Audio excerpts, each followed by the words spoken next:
geldiniz sevgili dostlar. Bu videoda beraberce cıvıl cıvıl bir hırka örüyoruz.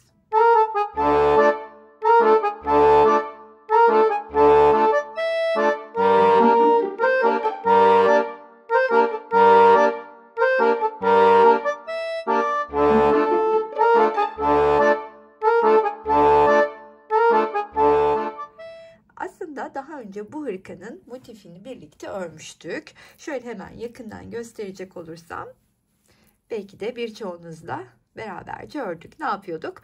4 sırada da yuvarlak devam eden motifimiz artık 5. sırasında kare oluyordu. Bu hırkada da o yuvarlaklığını öne çıkartmak adına sadece yuvarlak olan yerine kadar rengarenk örüyoruz. Daha sonra kare yaptığımız renk ve zemin renginde aynı rengi kullanarak, ki bu hırkayı en çok siyah içine saks ve kahve tonlarıyla hazırladık. Oradan hatırlayacaksınız. Birlikte örmemizi isteyen dostlarım olmuştu. Ben de bu rengini çalışırken, ki siyahta çekimini yapmak çok zor, bu rengini çalışırken size gidişatı hakkında bilgi vermek istedim. Çünkü motifin yapımı zaten kanalımda mevcut. Bu motifleri yapıp birleştirmesi de çok kullandığımız teknik, ki bu tekniği de ve bu motifin yapımını da bu videonun altına bilgi olarak bırakacağım. Ben burada sadece size gidişatının nasıl olduğunu bir fikir videosu olarak bırakacağım. 3 milim tığ ile örüyorum. Zeminde kullandığım renkler ise Alize Cotton Gold'un 161'i pudra tonudur. İçinde de böyle birbirine yakın seçilmiş, beğenilmiş, bir arada beğenilmiş renkleri tercih ettik. Siz de elinizde kalmış olan renkli ipleri iç rengi olarak tercih edebilirsiniz. Şimdi ilk olarak motif adetim 62 olacak. 62 tane motifin 4x5 şeklinde 20 adetini arkaya, 6x4 şeklinde de 12 artı 12 olmak üzere önlere 24 adet, arka 20, 44, 18'de kollar, 62 motifi böylelikle tamamlamış olacağız. Ben size hemen motifin birleşme kenarı olmaksızın ölçüsünü vermek istiyorum. Şöyle bakın. Birleşme kenarını çıkartıyorum şuradan. Birleştirme kenarı olmadan motifim 12 santim. Siz de ilk yapım videosundan, alta bıraktığım açıklamadaki yapım videosundan motifinizi deneyip bedenini ona göre ayarlamalısınız. Benim buradaki hırkam ortalama 36'dan salaş giymeyi seven 36 beden bir arkadaşımdan 42 bedene kadar uygun olacaktı. Daha büyük tercih eden arkadaşlarıma ise videonun sonunda büyütebilme fikirlerini bırakıyor olacağım. Arka için dediğim gibi 4x5 20 tane motifi birleştirmeniz gerekiyor. Şimdi şöyle göstermem gerekirse birleştirme tekniğini, birazdan bu parçaları yerine eklerken zaten görüyor olacağız ama size mutlaka bu 4 adet motifin şu kısmı, yani şu 4 adetin nasıl birleştirildiğini bir açıklamaya bırakacağım. Oradan izleyin, öyle başlayın yapmaya, ya da kendi elinizin alışık olduğu şekilde de birleştirmeye devam edebilirsiniz. Şimdi arkayı 4 artı 5 yaptıktan sonra önler için de 12 artı 12 yapıyoruz ya. Şimdi onun bir tanesini bakın yerine yerleştirdim. Şöyle göstereyim size. Nasıl yerleştirdim? 2 adet motifi omuz olarak buraya koyuyorum. Bakınız, omuz olarak. Daha sonra da karşılıklı 5 tane yerleştiriyoruz. Şimdi bu tarafın motiflerini birleştirirken nereden başlıyorduk? Yani benimle video izlemiş arkadaşlarım mutlaka biliyorlar. Bu önüme yatırdığımda sağda kalanı üsttekinden başlıyorum. Bunun iki kenarını örüp altına bunu derken bunu en alta kadar geliyorum. Sonuncu motifi de ekledikten sonra dümdüz yukarı doğru çıkıyorum. Sonra sırasıyla yine bunu yerleştirip buradan eklemeye başlıyorum. Böyle gelip kol evine kadar ekliyorum. Daha sonra açıkta kalan kısmı örüp kol evini oluşturmak için omuzdaki iki motifi de arka ile birleştirip tamamlıyorum. Yani burada bir dikey birleştirme yapıyorum. Bu tarafta ise ben yine burada motifleri birleştirdim. Hemen size göstereceğim. Burada ise birleştirmem benim yatay. Yani ne demek oluyor o? Hemen en alttaki motiften başlıyoruz buradaki birleştirmeye. Şöyle göstereyim. Bunu alıyorum. Bunun iki kenarını örüyorum. Yanına bunu alıyorum. Sonra üstü geçip hop yanına bunu alıyorum. Bunun da kenarını geçip bunu alıyorum. Tekrar üstü geçiyorum. Bunu üstü geç bunu. Aynen bunu en sonda bunu ekleyip burada kalıyorum ve burayı da hemen böyle buradan omuza yerleştirip bu iki motifi omuza bırakıyorum. Şu kenarı örmeden geçip şuradan itibaren birleşmeye başlayarak kol evimi de oluşturacağım. Şimdi buradaki birleştirmeyi birlikte yapalım. Tam olarak buradan bir zincir çekmiştim. Birleşmeye başlıyorum. Bunun için tığımdan çıkıp şu üçünün kesiştiği ortak noktaya da buradan batıp ilmeğimi çıkartıyorum. Daha sonra yeniden bir zincirimi çekiyorum ve boşluğun içine 3 tane ikili trabzanımı örüyorum. Tığdan çıkıyorum ve karşısına gelen denk gelen boşluktan ilmeğimi çıkartıyorum.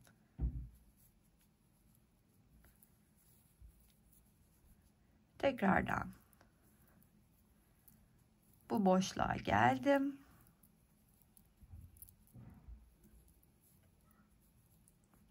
Üç taneyi örüp karşısından ilmeğimi çıkartıyorum. Birleştirme şeklim bu şekilde olacak. Farklı da birleştirebilirsiniz. Elinizin alışık olduğu sistemde de hiç fark etmez.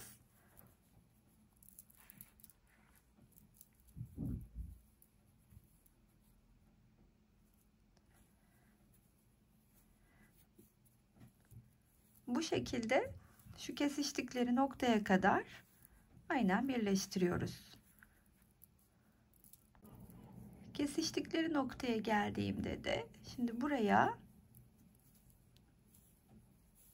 3 tane ikili trabzanımı örüyorum. Bir zincir çekiyorum. Şu orta noktaya batıp kaydırarak ilmeğimi çıkarttıktan sonra tığdan çıkıyorum. Ve karşıda yine iki motifin tam birleştiği noktaya batıp ilmeğimi içinden çıkartıyorum. Daha sonra bir zincirimi çekip hemen diğer üçlü grubu örüyorum ikili trabzanlarla. Tığdan çıktım.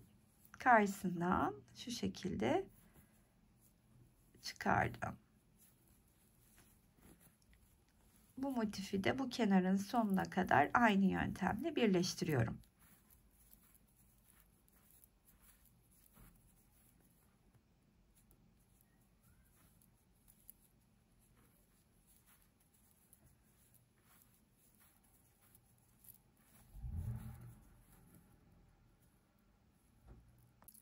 Bu kenarında sonuna kadar geldiğimde köşenin içine önce bir tane üçlü grubumu örüyorum ikili trabzanlarla, bir zincir çekip tığdan çıkıp karşıdaki köşenin içinden ilmeğimi geçirip bir de zincir çektikten sonra buraya geliyorum, diğer üçlü grubumu örüyorum. Şimdi burada iki tane motifimin, bir bu omuzda kalacak olan motif, 2 kenarını birleşmeden öreceğim. Daha sonra buraya kadar geldiğimde de karşı tarafla birleştirip kol evimi oluşturmuş olacağım. Yani şimdi ne yapıyoruz? İki motifin kenarını birleşmeksizin örüyoruz.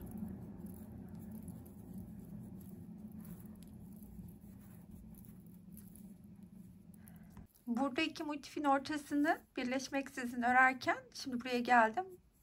Buradaki diğer üçlüyü ördüm. Bir de zincirimi çektim. Hemen şu orta noktaya da batıp kaydırdıktan sonra bir zincir de burada çekiyorum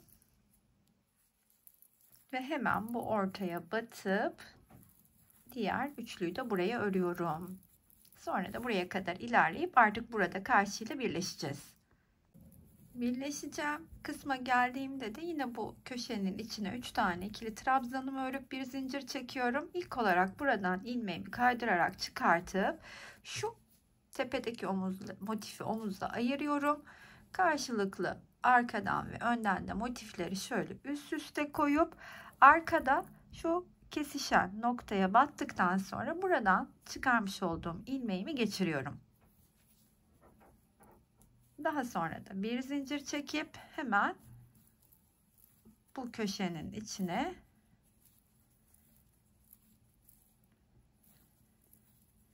üç tane ikili trabzanımı örüyorum. Karşılıklı birleşmeye başlıyorum etek ucuna kadar.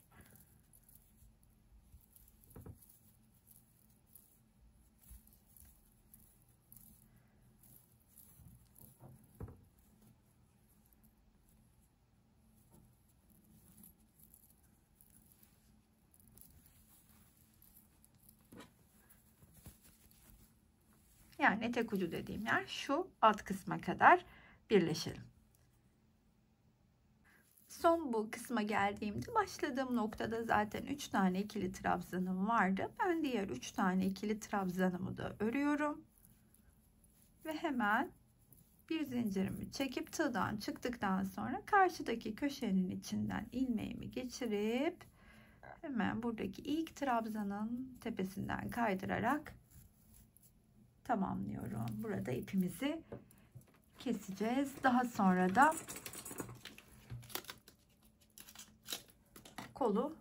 kol evine yerleştirelim. Tabi patını da birlikte öreceğiz. Çok kolay, oldukça pratik zaten bir hırka.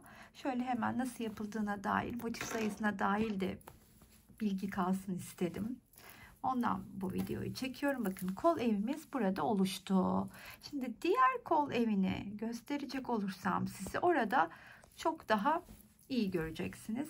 Bakın buradaki kol evimize omuza bir tane motifi, önden ve arkadan da motifleri yerleştirerek kol evine bu 9 tane motifimizi tamamlamış oluyoruz. Şimdi buradaki kol evini hemen döndürüp önüme alıyorum. Bakın daha net gözükebilmesi için 9 tane motifi de kol için birleştirmiştik. Onu da şöyle göstereyim size. 3 çarpı 3 şeklinde motifler. Bunu da kol evine nasıl yerleştirmeye başlıyoruz? Hemen onu göstermek istiyorum size. Burada bir zincirimi çekeyim. Köşedeyim. Şöyle de göstereyim size. Şuradaki kol altının tam ortak noktasına batıyorum ve burada çıkarmış olduğum parçadaki kol parçasındaki ilmeğimi buradan geçiriyorum. Daha sonra da bir zincirimi çekip hemen köşeye geliyorum ve 3 tane ikili trabzanımı ördükten sonra tığdan çıkıp karşıdan denk gelen noktadan ilmeğimi çıkartıyorum ve böylelikle 9 motifli kol parçasını 3 motifli oluşturmuş olduğum kol evine yerleştirmeye başlıyorum.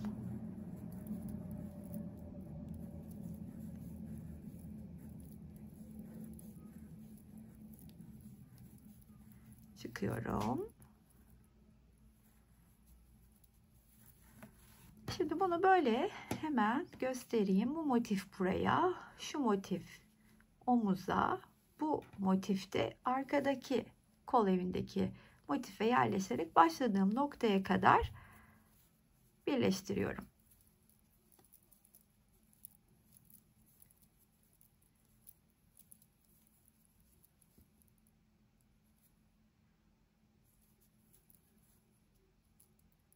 Koltuk altına kadar, yani ilk başladığım birleştirme noktasına kadar geldiğimde burada artık son köşem var. Son köşenin içine 3 tane ikili trabzanımı örüyorum.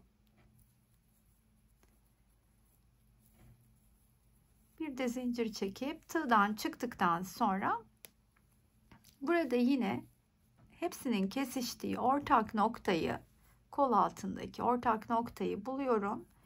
İlmeğimi oradan geçirdikten sonra bir de zinciri buraya çekip hemen köşe boşluğunun içine 3 tane ikili trabzanımı örüyorum ve karşılıklı birleştirmeye başlayacağımız ve böylelikle kol parçasını böyle karşılıklı birleştirirken de bu uca geldiğimizde artık kolu da oluşturduğumuz yerde olacağız. Şu şekilde. Yani kol altından birleşerek devam ediyorum. 3 tane ikili trabzanımı örmüştüm. Çıktım, hemen karşısındaki denk gelen noktadan çıkarttım. Ve birleştirmeye başlıyorum karşılıklı.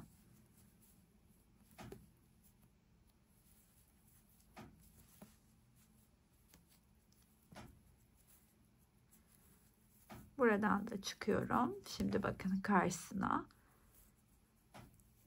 Aynı göstermiş olduğum mantığı kullanarak birleşelim.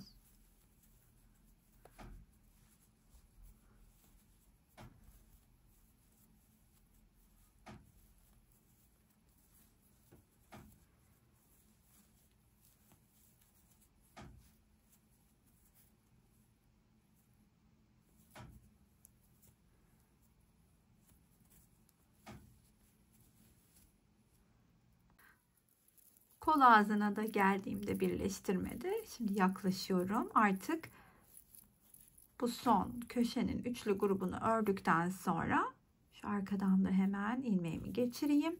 Kolun formunu vermiş olacağız. Kaydırarak buradaki trabzanın tepesine geliyorum. Ve burada yapacağım işlem, kolu yeterli uzunlukta olduğu için çakma sık iğneleri geçeceğim. Siz daha kolu uzatmak isterseniz trabzan da örebilirsiniz. Bulunduğum noktaya hemen kaydırarak gelmiştim.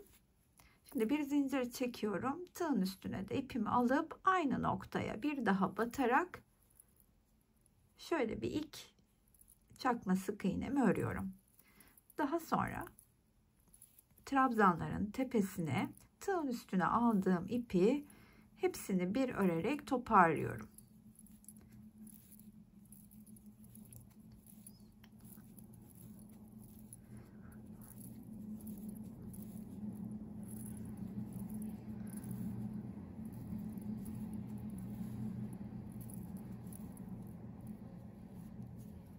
Şu birleştikleri noktaya kadar aynen devam edelim. Bu kesiştikleri noktaya geldiğimde ise tığın üstüne ipimi alıp bir tane bu köşenin içine, bir tane de bu köşenin içine örüp trabzanlarımın tepesine örmeye devam ediyorum. Başladığım noktaya kadar da böyle ilerleyeceğim.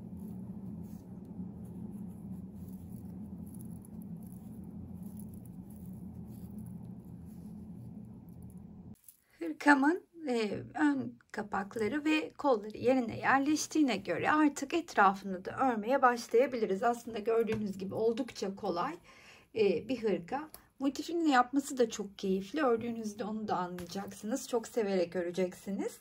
Şimdi ben kenar örümüne nereden başlıyorum? Şöyle hemen kol altına denk gelen, bakın şu iki tane motif önde kalıyor. Kol altına denk gelen kısmı önüme alıyorum. Trabzanlar örmeye başlayacağım. Ya tabii ki siz istediğiniz uygulamayı, tekniği bu arada etrafını örebilirsiniz ama hani bu hırkanın orijinalinde hep trabzanlar örmüştük. Burada da trabzanlıya çalışıyorum. Hemen ne yapacağım? Şimdi ilmeğimi çıkarttıktan sonra şöyle kol altına gelen kısmın köşelerinden birine batıp bir ikili trabzanımı örüyorum. şöyle öne geçiriyorum ipimi ve tığımın üstüne de ipi alıp bu ikisinin kesiştiği tam orta noktaya da batıyorum. Oraya da bir tane ikili trabzan örüyorum. Daha sonra buradaki köşenin içine de örüyorum. Ve trabzanlarımın tepesine ikili trabzanlarımı örmeye devam ediyorum. Yani bu köşedeki geçişleri ne yapıyorduk? Şurada yeniden göstereyim. Önce şuraya, sonra ikisinin kesiştiği yerin ortasına, daha sonra da burayı örüp devam ediyorum. Etek ucundaki köşeyi ise birlikte geçelim. Oraya kadar devam ediyorum.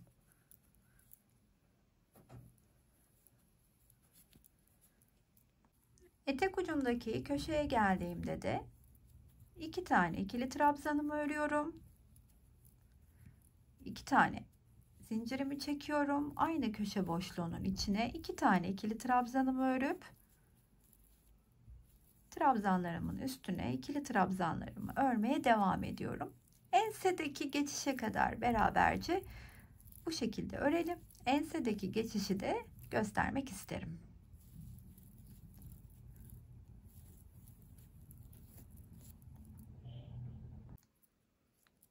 Burada ensedeki bu kısma geldiğimde bakın yaklaşıyorum şimdi oraya. Orada da şöyle bir geçiş yapıyorum. Şurada 2 tane köşe göreceğiz. O köşenin önce birine batıp ikili trabzanımı örüyorum. Daha sonra da diğer köşeye gelip ikili trabzanımı örüyorum ve trabzanların üstünü örmeye devam ediyorum. Bu şekilde.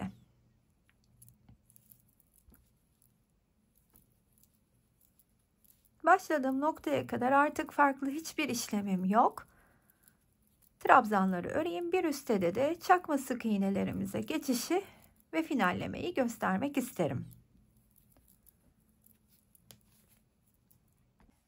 İlk turun sonuna geldim.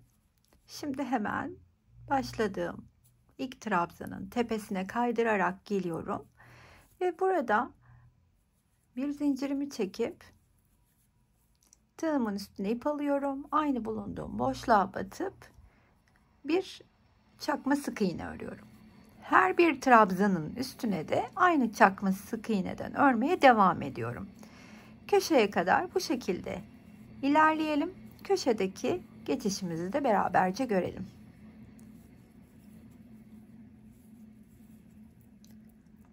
Köşeye geldiğimde ise aynen köşenin içine ilk olarak 2 tane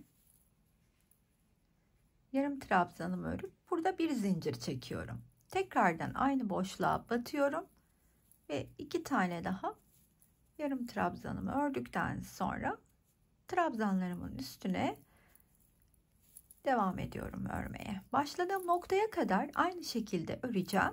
Daha sonra ise hırkamızı tamamlamış olacağız.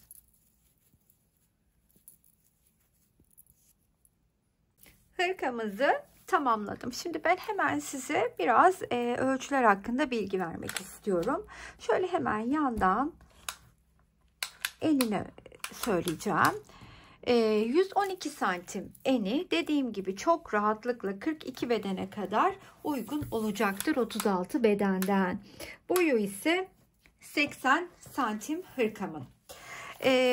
Şimdi burada beden büyütmeyi aslında çok kolay. Arkayı 4'te çalıştığımız için arkayı 5'te çalıştığımız andan itibaren hırkamızın bedenini 48 bedene kadar rahatlıkla büyütürüz. Daha da büyük çalışacaksak bu defada ne yapıyoruz? Kol altına motif yerleştirerek enini açtığımızda 10 motifle oluşan bir hırka örüyoruz.